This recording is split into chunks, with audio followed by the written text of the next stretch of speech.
Live on Facebook. Hey. That's what it said on the top.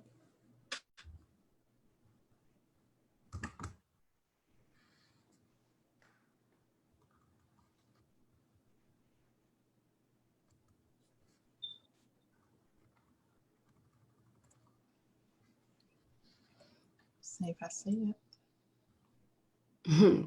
Yep. Hey. You're live. All right, hey everybody. Just waiting on my music to come. Oh, here we go. All right, come on in the room, people. It's gonna be a good one.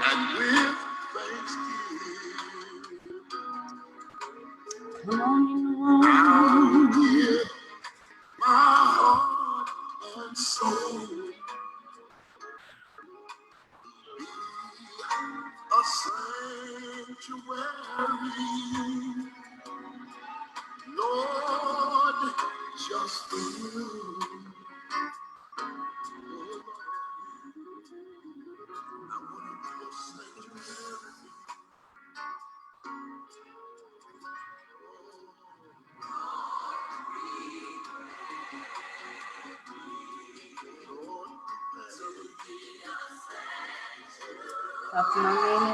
Couple more minutes.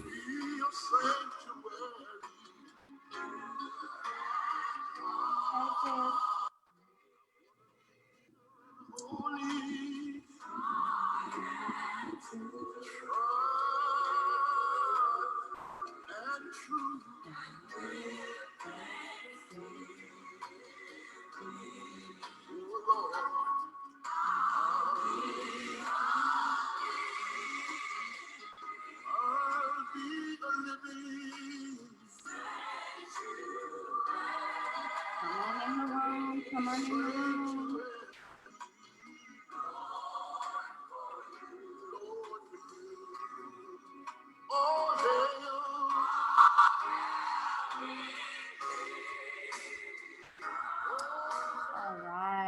All right. Hello, everyone. Hello, great people. We're going to go ahead and get started today. Well, not really today, tonight. Hey guys, I have not been back here on live. Well, not for a Let's Talk Live for about 2 weeks, I think. Just because, things have been going on in the climate of the world and everything, but I'm glad we're back to safety, sanitary, and structure. We do have a treat today. Today's Let's Talk Live is a tribute to my dear father-in-law, the late great Archbishop Jimmie L. Smith. This commemorates his birthday, June 22nd. So we give honor to his legacy. We give honor to the fact that he lived a life that was full of meaning. He always said that it doesn't matter, we live, we die, but what matters most is what we do in between the dash. And I find that statement to be so profound. What are we doing within the dash? So even now, what are you doing to make your life meaningful? And I have my very own sister on here. I don't want to jump the gun, but she's going to talk a little bit later about making your life meaningful and how she does that. So we're going to quickly open up segment number one. Segment number one is all about safety. This is a safe place to share. So I have my sister, none other than the Sai Speak.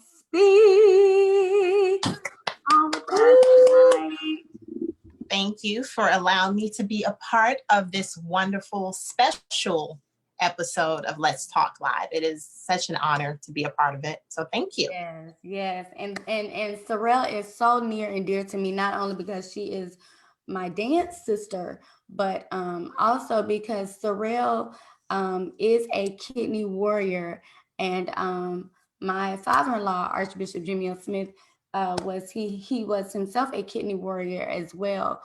Sorrel is a survivor. This girl is truly the epitome of what a walking, talking, victorious testimony looks like. So she's going to talk to us a little bit today about her testimony, about how she's living within the dash.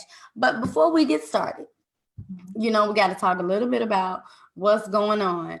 2020, as we all know, is just really showing us all of its,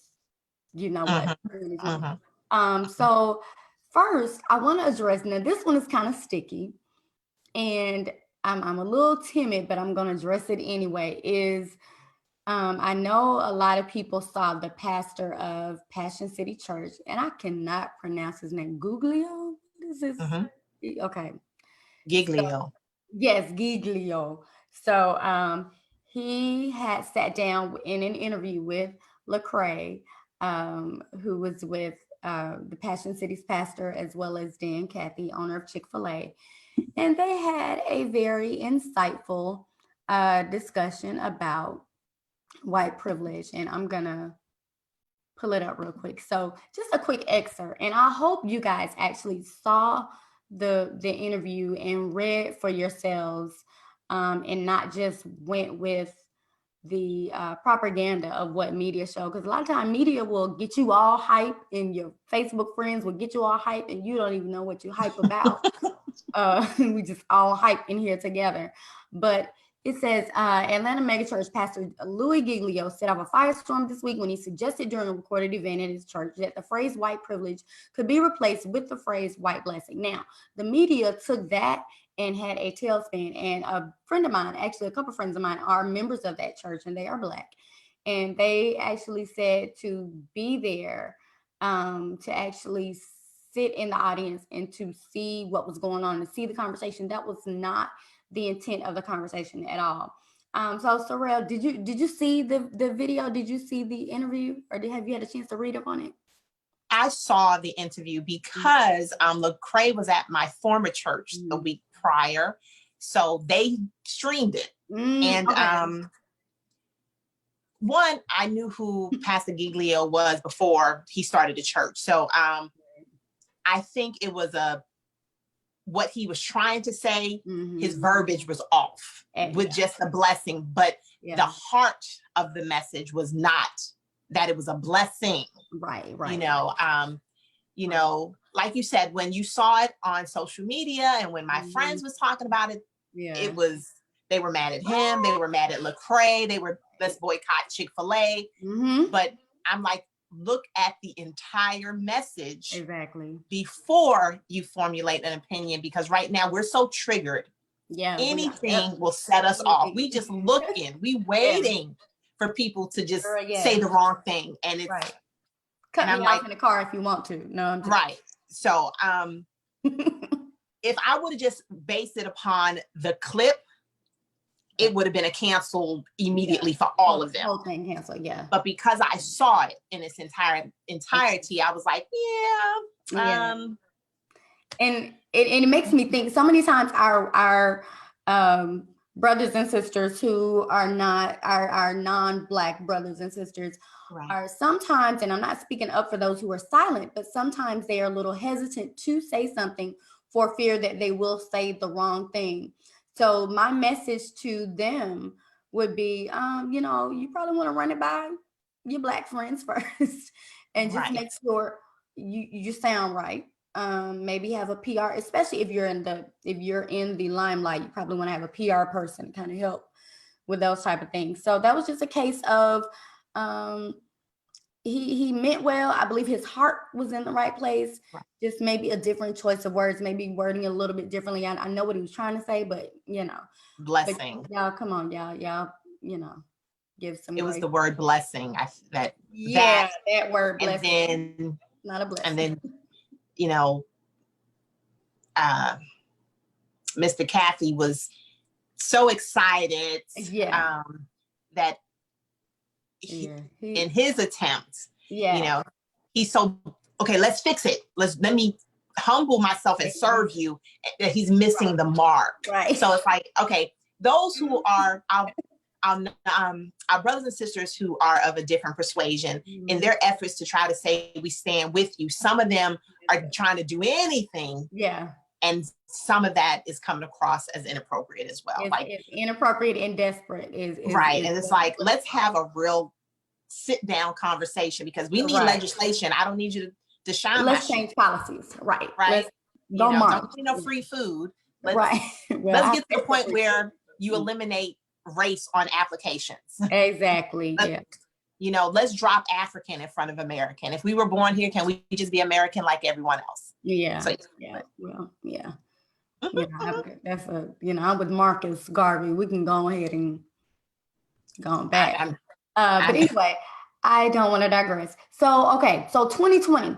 So first, you saw that there was this cave. Scientists found some new kind of creatures on a cave, and everybody was that whole meme. Everybody was like, seal it back up. We don't need nothing else coming out in 2020. Well, lo and behold, we can't go to Africa, but bring Africa on to us, because on the way is a Saharan dust cloud to the United States. A Saharan dust cloud. So it's like the Dust Bowl all over again during the time of the Great Depression. But hey, God is in control. I'm just saying, keep your windows closed. When you see the milky white cloud of dust in the air, I text all my friends this morning that has allergies, and I say, please stock up on your Claritin and your Zyrtec and all that stuff. Don't go outside. All that. We don't need any problems. Okay, I don't know what's coming with the dust. I'm just saying, 2020 is just, it's not playing. This is like Ripley's Believe It or Not. Like, we are really in a time where things that you would say that's unbelievable or it would never happen. 2020 is like, oh, I see you and I raised you one. Yeah, absolutely. Yeah. They said it's going to impact the sunset and the sunrise. They said it's supposed to be beautiful. I'll be looking from the inside of how beautiful it is. So, okay. So last thing for segment one, with talking about being safe and safety. This is a safe place to share. So Village, what do you think about Usher? USHER. He has... Usher is now he is lobbying for Juneteenth to actually be a national holiday, along with several others, but he's lobbying for it to be a national holiday. And so I'm down with it. Now, just want to make sure everybody knows Juneteenth was not the day that ended slavery. Juneteenth was not the day that Abraham Lincoln signed the Emancipation Proclamation. He signed the Emancipation Proclamation like a whole year before Juneteenth. May not have been quite a whole year, but 2 years. Yeah. 1863, he signed it, and then 1865. Texas, 1865. Right. So, just want to make sure everybody's aware. Communication is so key, and it's so key to where the point where in Texas, because it's such a southernmost state, and the news during that time, you can't just pick up the phone or send a quick email and be like, hey, we no longer slaves. The message got to them last, and it wasn't by happenstance. A lot of slave owners decided not to convey that message to their slaves. They didn't want them to know that they were free. So there's a lesson in that. What are we celebrating the 4th of July? What you doing, girl? Are you celebrating? Oh no, I'm not. Okay. So let me just, before I gave my life to Christ, I was a practicing Muslim. So I stopped celebrating the 4th of July a long time. You've been. So that wasn't really my thing anyway. Right. So, we should have been canceled that for us. Right. Should have been gone. But if we do celebrate Juneteenth, how are we going to celebrate it? Are we going to celebrate it the same way we would have celebrated the 4th? I think we need a little bit more education and a little bit more wisdom on how to celebrate that. And you stated that is not our Independence Day. It wasn't Emancipation Day. That was Texas. Yeah. But that's when everybody finally got the memo. Right. So how do you celebrate that though? It was a day of what does that look like? I think it's the same way that people define activism, what activism looks like for them. What activism might look like for one person might be different from me. I may not be um, about that march in life right now. I may be more of, hey, let's push the pen to the paper and get some laws changed.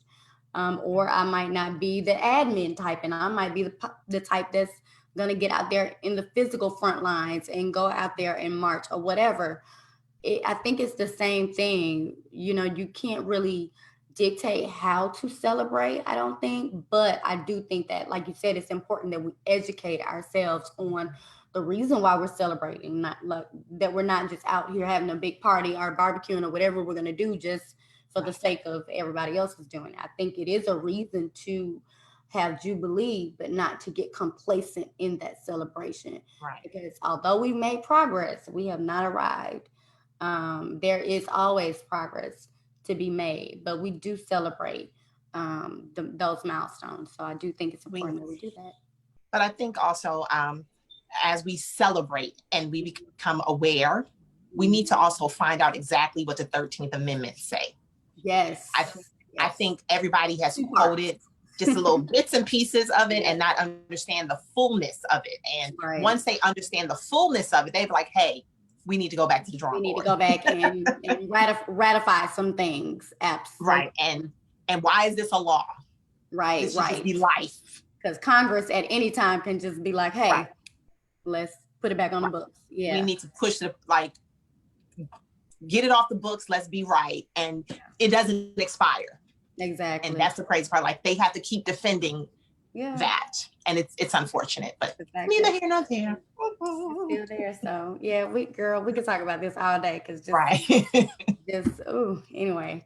Let's go on to segment 2. So segment 2 is all about being sanitary. And being sanitary is referring to keeping yourself clean and clutter-free mentally, physically, and financially. So I just want you to tell us, my sister, just the importance of understanding kidney health. And then what does it look like to deal with the underlying health conditions in these times? What are some things that we should know specifically regarding to kidney health? What does that look like? Okay, absolutely. One, I stress this now to everybody I meet. When you go get your physical, request that they check your kidney function. It is not required. It's not even a part of your standard physical, and it should be. Okay. Kidney disease has just snuck up on people. Like, people are blindsided. Like, I had no idea. Yeah. And at this day and age, it is now the 9th silent killer of people, in the USA. So that is high. So first things first, when you go to get your physical, and if you haven't, please go get your physical. Mm-hmm. Please request that they check your kidney function. If they say, oh, you have no problems, great, wonderful. I want to keep it that way, but tell me what it is. Gotcha. So be adamant and be persistent. If they say, well, no, your insurance is not going to pay for it, they will. Right. They will. So that's first thing first. Most people don't realize when you think of kidney health, you just think, okay, my ability to use the restroom. Mm-hmm. But when your kidneys are off, it impacts your blood pressure. Okay. It impacts your bones. It impacts your teeth. It impacts your skin, your hair, your vision, your blood. It's like so many things that you don't realize. If that one organ is off, it ricochets throughout your body. Wow. So during this particular time, I laugh when, the government was like, oh, you have to wear a mask and sanitize and social distancing. And I was like, wow, welcome to the world of the kidney disease. What you doing already. Yeah. Right. That's life. Yeah. And it's something that we take for granted. Like, wow, are people really not washing their hands?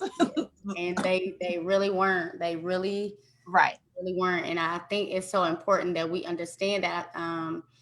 I remember when my father-in-law was hospitalized, the last time he was hospitalized, and the nurses were very adamant about him, about us who was visiting him, to make sure we're putting on hand sanitizer before we go in the room, when you come out the room. And I just don't think enough people are aware of how germs can affect those who have chronic illnesses. And yeah, so talk a little bit about, I know you school me all the time about just even with not just your health, but even with your Muslim background, the past, just some things that we can do naturally to help keep us in tip-top health condition. Right. Now, the very first thing I'm going to say, please don't be mad at me that people that look like me, kind of brown, please don't be mad at me. Our meat consumption, you know, we love, when we eat, sometimes we eat hearty and rich. All the time. And I was trying to be nice, but what I'm saying is, I tell people, don't deprive yourself of anything, because when you do that, you will crash and just make really horrible choices. But I'm saying do things in moderation. Like, it's okay to cut out meat one day a week. Right. I'm not telling you to be a vegetarian or a pescatarian or a vegan or anything, but I'm saying, can you do just one day a week where you don't have any meat? And when I say don't have any meat, don't get this huge salad with just iceberg lettuce and sprinkle bacon bits on it. No, like, get you some fresh vegetables. And I know we talk about this bacon all the time, but people don't realize meat is so hard to digest. And when your kidneys don't work, it is almost impossible for your kidneys to function and rid your body of that meat. And we all know beef is the hardest. Yeah. It is so hard. When you consume meat, even if your kidneys are healthy, your body has to work almost double and triple to get it through your system properly. That's why sometimes you eat, you feel full, you feel bloated, like because it's piling up and it's not ridding itself the way it should be. So let's have a meatless day, right? And let's get some really good vegetables. Please don't go in the kitchen and cook your vegetables to life. You want to eat them as raw as possible, because that's where the nutrients lie. Gotcha. We all know the microwave has been our best friend, right? Because it's convenient, but it really does kill the food. Now, technically, I'm not supposed to have a microwave, but I do. Really? Yeah, I'm not supposed to have a microwave because it's harmful as it's cooking the food, and definitely not in plastic ever. Yeah. Because it now absorbs whatever the toxins in the plastic now goes in the food. Now, somebody with healthy kidneys, your body will eventually bypass it. But for me, it will stay in, and then it will come out through my skin. I'll break out in a rash, or I'll start itching all over. Aluminum foil.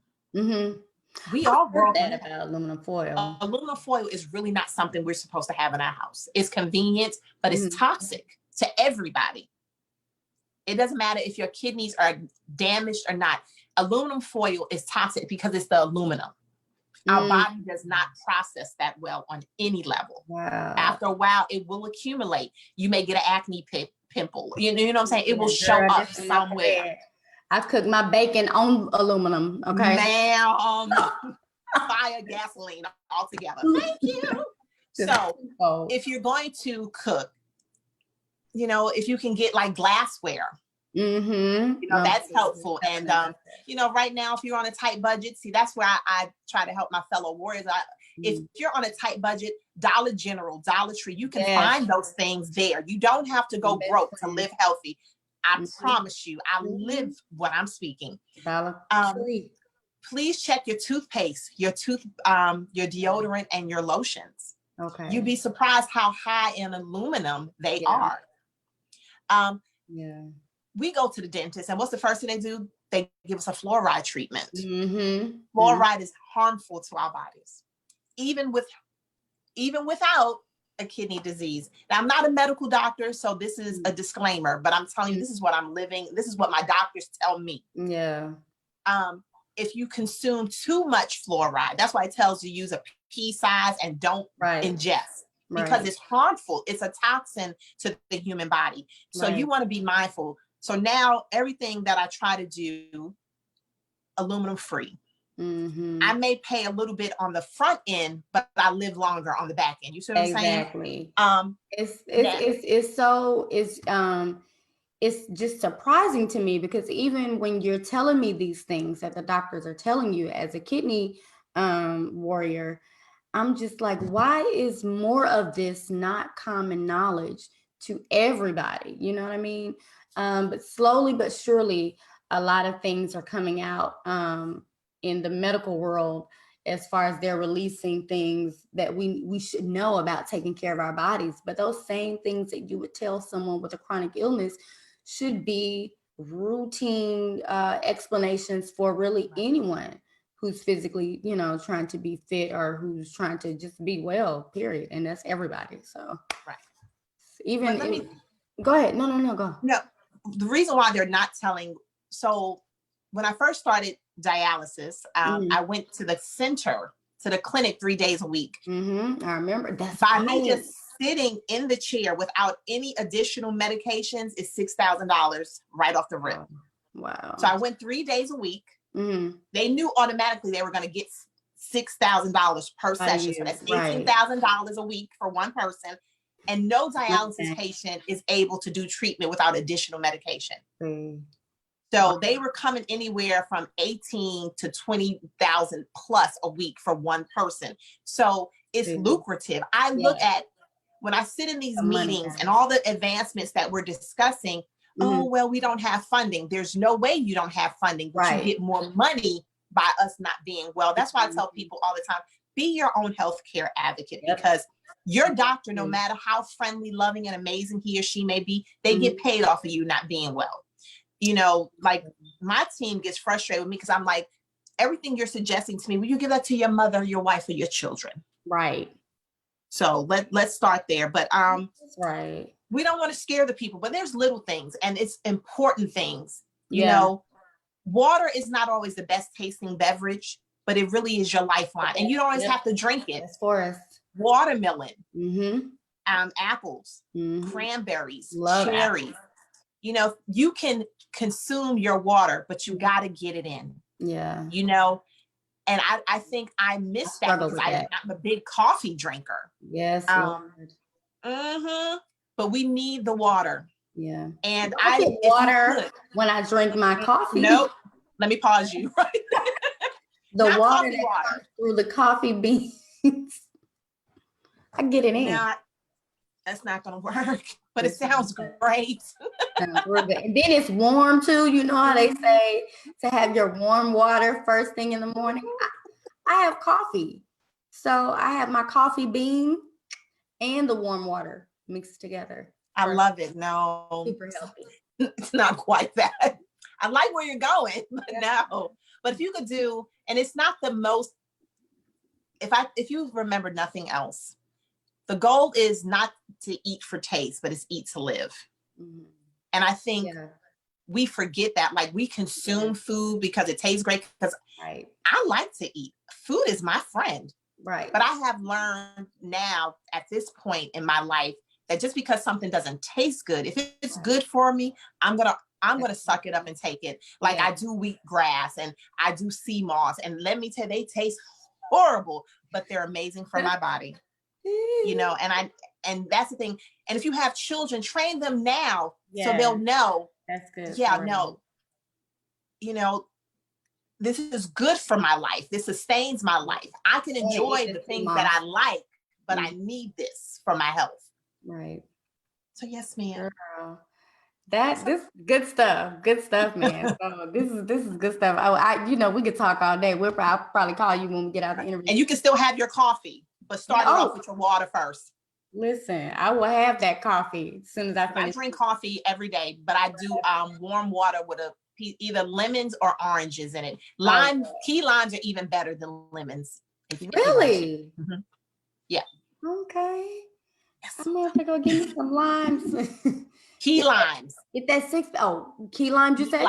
Key limes. Okay. They have more of a alkaline and more of a medicinal purpose than just regular limes. Sounds like your next book is what it sounds like. You should do a collaboration with my parents. I know. The healthy living type of stuff in the book. They be putting me to shame with all that walking. I'm like, jeez, I love you, Gordon. Listen, in honor of my father-in-law's birthday today, we, Jeremiah and I went walking this morning. Yeah, then the last leg, he's talking about, let's jog. I'm like, oh. So today, I need footage. I need like, footage. Ready to go jogging tomorrow? Are you ready to go walking tomorrow? I'm like, oh, yes. I'm so ready. So this has been great. So segment 3, structure. So this is where we really want to build, you know, we have that saying where we want to put each other on. So we want to build our village. We want to network with others. Just tell us a little bit about just a few words, some last resources that you would have to offer for people who might be suffering with a chronic illness during this time. Hint, hint, your number one resource, ma'am. Okay. But before I share my resource, can I share that sometimes people who are battling chronic illness, we feel like we're a burden to our loved ones, and we don't always ask for help. You know, we rather suffer in silence or pretend we're okay because we don't ever want to feel like you guys are carrying the weight of our illness. So if you have a loved one who's battling any chronic illness, you know, if you could take a little extra time to just tap into them, because we will display when we're off somewhere, even if we don't verbalize it. It's something about our demeanor where, you know, or it'll come out as, oh, I'm tired. I'm tired. I'm exhausted. That's usually the first sign. Gotcha. And our village is so important. And even if when we try to push you away, it's not because we don't need you. We feel like, oh God, I'm bothering you again. So wrap your arms around your loved ones, period, during this time. COVID-19, if it has not taught us anything, is the importance of family and friends. And we need to love on one another because nothing is promised. Nothing. So now, good. One of the biggest things I needed, and this is just me personally, I needed to lean on the word of God. You know, no matter how amazing my family and friends are, because you guys are, I still had to have a foundation built on the word of God, and my faith carries me through, because when you are faced with, I have end-stage renal disease. My kidney function is at 5%. We're supposed to be at 100%.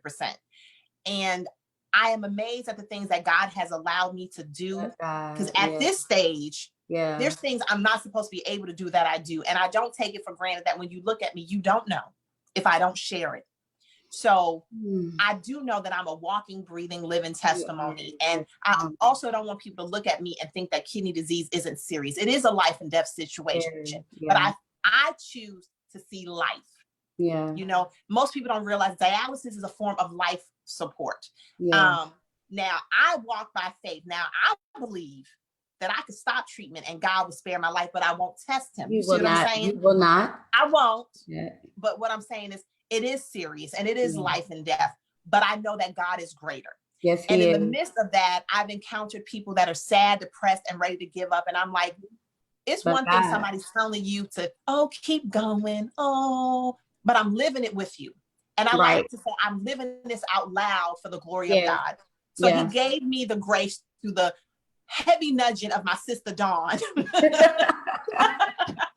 She wrote this amazing book, and she was like, when are you going to write yours? And I was like, I'm going to write it. And she gave me a deadline. And anybody that's on here knows that Dawn is very organized. And when she supports and loves you, she's with you 100%. So with the help of God and my sister just staying on me, I did write A Warrior's Heart. And it's a devotional for those battling a chronic illness, but also people battling life. I share in this devotional a scripture for 21 days that has helped me, and it still helps me. And then I share a personal snippet of what I have faced on this journey in that particular area, a prayer, and then an affirmation. The word of God says there's power of life and death in the tongue. And I believe that I create my life and my destiny by the words that I speak. So I tell myself every day, now, please don't think I'm trying to be prideful or arrogant, because it isn't. Because every day I don't know how I'm going to feel. You know what I'm saying? Some days I feel like, Lord, I hurt all over, but I'm like, I got a choice to make. You know, our pastor talks about decisions. And every day I have to decide if I'm going to get up and rock this day, or I'm gonna be like, whoa, it's me. What you gonna do? So every day, Sorrel, Sai Speaks, everybody gets up, get in the mirror. First I say, God, I thank you for allowing me to open my eyes on this side to see another day. And then I tell myself, now mind you, I'm in my early 40s, so I may tell myself by some of this verbiage. I tell myself, you are 100% pure dopeness. And everybody that encounters you are blessed because you are blessed to be a blessing. I am healed from the top of my head to the soles of my feet. Even if I don't get a kidney, the kidneys that I have, they flow and function as God has created it. And God, I believe you've given me this assignment to be a blessing to somebody else. And if you allow me to have another day, allow me to bless somebody and encourage them to live, because we shall live and not die and declare the works of the Lord. And everything you promised, God, not only am I going to have it, but I'm going to exceedingly rock it and be flawless with it. And that's what I tell myself. And even on those days when those affirmations come out my mouth, but I'm still feeling, I don't ever claim sickness. That's a big thing. I don't ever claim sickness. I just say I don't feel as ever that's it. She's right about that. One thing, and I'm sorry to interrupt, but you know me, and that's one thing about Sorrel and anybody who's battling a chronic illness. It's really harder. It's easier said than done. And I know it is, because I can look at you sometimes and I can tell those days when you're not feeling your best. But one thing I will never hear Sorrel complain. The only time she'll speak about not feeling well or uneasiness is when I can look at her and tell, and I have to pry it out of her and ask her, what's going on? Are you feeling well today? Oh, and then it's something like your nerve endings are gone. And it's just like, okay, but I praise God for you, for that about you. Because I truly believe that we overcome by the word of our testimony. And you, sis, are an overcomer. You are victorious. And I truly believe that is one of the reasons why you're able to walk in such victory and walk in such an air of wholeness, because you are. And whatever your mind believes, whatever your mind can conceive, that is what your body and your heart will take on. So I'm walking this walk in victory with you. I'm standing in victory with you. And I thank you for the blessing that you are all over. I thank you for your advocacy, and just for the woman that you are, for the warrior that you are. This book, for those of you that know somebody that's battling any type of chronic illness, I'm telling you, this book is what you want to get to encourage your loved one. Sorrel, tell us where they can get it. Absolutely. I am on Amazon. Paperback is $10 and the Kindle edition is $5, and it's A Warrior's Heart, and it's under Sai Speaks, CY space SPEAKS. All righty, ma'am. And if you guys, if you know of any other group that has something, an advocacy group, or anyone that has resources for anyone in this time, please feel free to drop it in the chat, or you can email us at raisingoursonsinamerica@gmail.com. You can visit our website at www.raisingoursonsinamerica.org to learn more about taking action. So any last words, Sorrel, before we go? Register to vote. Yes. Please vote. Register to vote. The last date is July 13th. July 13th is the very last day to vote. And we are trying to do something about that on the 11th, I believe. But anyway, so we're going to go out today on the late, great Archbishop Jimmie Lee Smith tribute. We do honor his life. We honor his legacy. I did see my sister-in-law was on here earlier, and my nephew, Zion, were on here earlier. But all of you who are my friends and family, who just the life that you live honors not only his legacy, but honors Jesus Christ and the walk that you have chosen to commit with him on this journey called life. Thank you, Sai Speaks, for joining us today. All righty, guys. Be blessed. We're out.